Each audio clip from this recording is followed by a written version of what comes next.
I met Erika for the first time at this office, Turning Point USA office. So we met at the office opening, the Turning Point headquarters office opening, the first one, August 2018. And I had no idea what to expect because I was coming into the office from the standpoint of they were potentially going to hire me. And I knew of Erika, I saw Erika, and we had a very brief meeting at the office.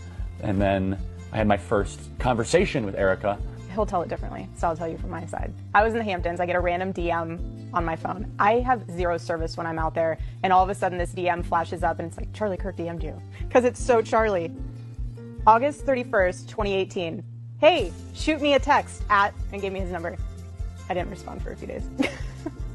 I Instagram messaged her and said I urgently needed to meet with her, and she said why.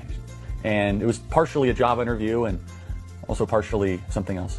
So when I eventually messaged him back via text, I was like, hey, nice to officially meet you again. What did you want to talk about? Because it was so just random.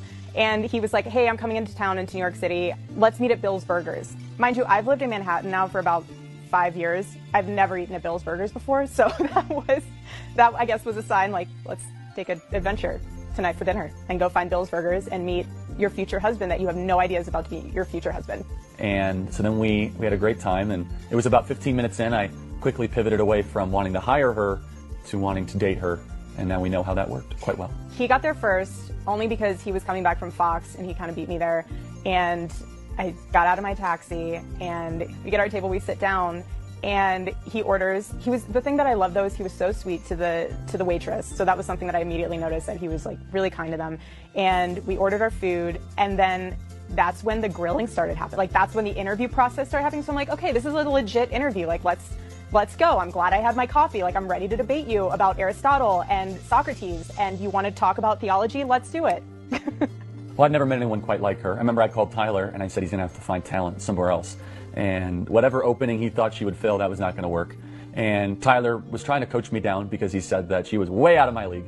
And he's still right, by the way. So after we got through literally half of the Constitution, going through why I'm living in New York and how I shouldn't be living in New York, and what my 5-year plan is, what success looks like to me, what I studied in college, why, it's like every topic you could imagine that is close to Charlie Kirk's heart is what we discussed and went through. When it was like 3.5 hours, and they were starting to close up, and he was finished with his burger, just sat there, and I'm like looking around like, okay, did I get the job?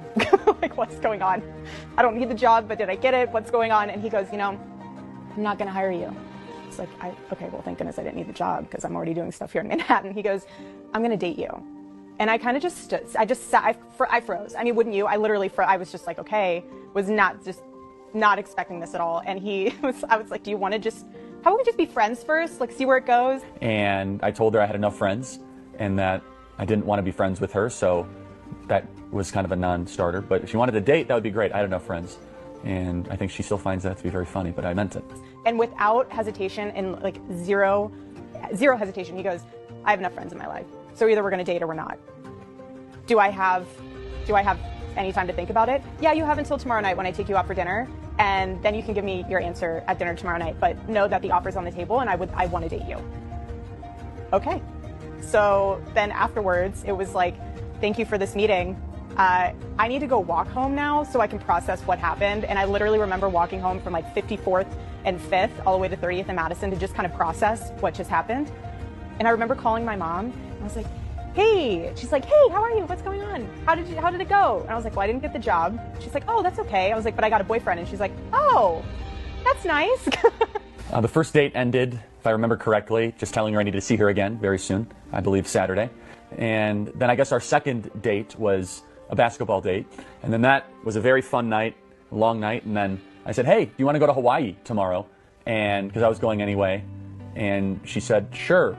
And so I bought her ticket, and she accompanied all of us to Hawaii, and Josh was there, and Sarah was there, and we had a great time. God knew I literally needed someone to smack me up beside the head, being like, I'm not playing games. I'm not gonna play with your heart. I'm a loyal person. I'm a good person. I'm a God-fearing person. I wanna date you. I have zero tricks up my sleeve. And he just knew that I needed someone like that. And he literally was like, here's Charlie.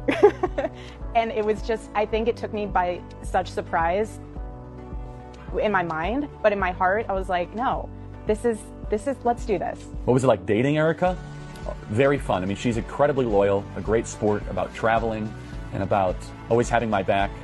You know, for those people that know me, you know I sit around most times and don't do much and adverse to traveling, very shy, trying to find my purpose in life. So she was obviously very helpful at fixing all those things. I truly feel as if every piece of my life prepared me to date him.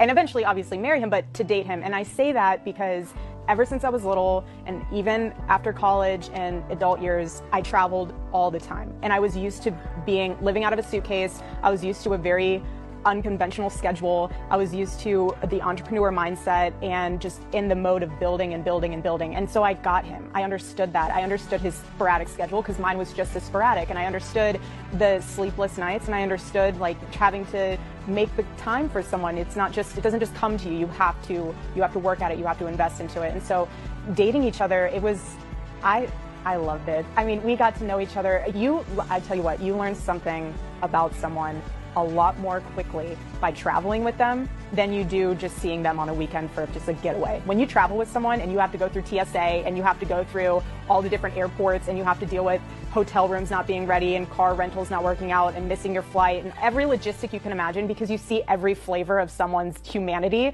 And God literally made us for each other. She was always such a great sport with all the chaos that is my life, and Turning Point USA, and my biggest fan and my biggest cheerleader, and always being just so full of grace and wanted to see me succeed.